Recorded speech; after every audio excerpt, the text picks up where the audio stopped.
Welcome back. For Juan's Coaching Corner today, being that is Breast Cancer Awareness Month, I thought I would take you to talk a little bit about how our mind plays a role in our well-being. And if you think about what the word disease means, something that is in disease is something that doesn't have ease, something that is stressed.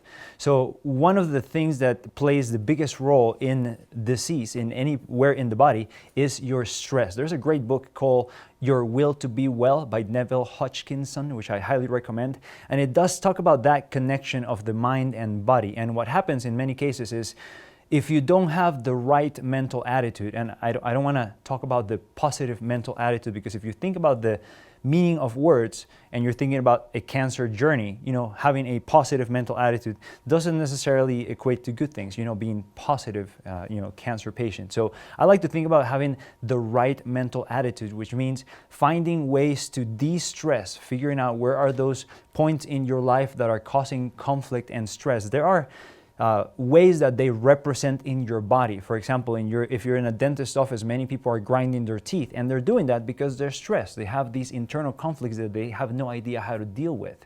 So if you know that stress creates disease, then it would be in your best interest, whether you're going through a journey like cancer or not, or somebody else is going through a journey, because let's face it, it's most likely that if you are watching this TV show, you're old enough to have been touched by cancer in some way or another. Your a friend has had it, or maybe you have had an actual bout with it. So thinking about it in the right way and thinking about what it does to de-stress for yourself, for your immune system, really makes a lot of sense.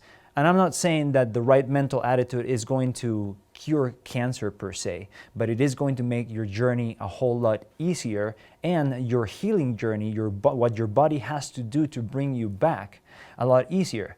What happens is, if you are stressed about certain things, let me back up a little bit. Let's talk about the person that has been smoking for many years, and they have added that stress of the warm smoke and the chemicals to their lungs, and that stress breaks down the immune system inside of where that stress has been going on and breaking it down.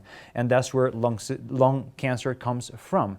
So if you know that, you want to be doing things that are de-stressing your body. So obviously stopping smoking would be one of those things, but there are other things to just relax, just thinking about your life in a more holistic way and deciding, okay, what are those points of stress that are causing this thing possibly for me, and if you are going through the journey, of course you have your own stress, because that's a difficult thing to go through. Take your time to think about it for yourself and de-stress. If, let's say that the worst possible scenario, your life is shortened because you are going through that journey, wouldn't you prefer it anyway that your life, the last little bit of it, is as de-stressed and generally comfortable and fine as possible? I think you would. So there is my soapbox about cancer and what our mind does with our body and disease. Hopefully you enjoy it and take it to heart and think about it and what you can do to de-stress in your life, because it's going to be beneficial. Hey, if you found value in this video, please hit the like button so more people can find it, and consider subscribing to the channel and clicking the bell for more life-enhancing content.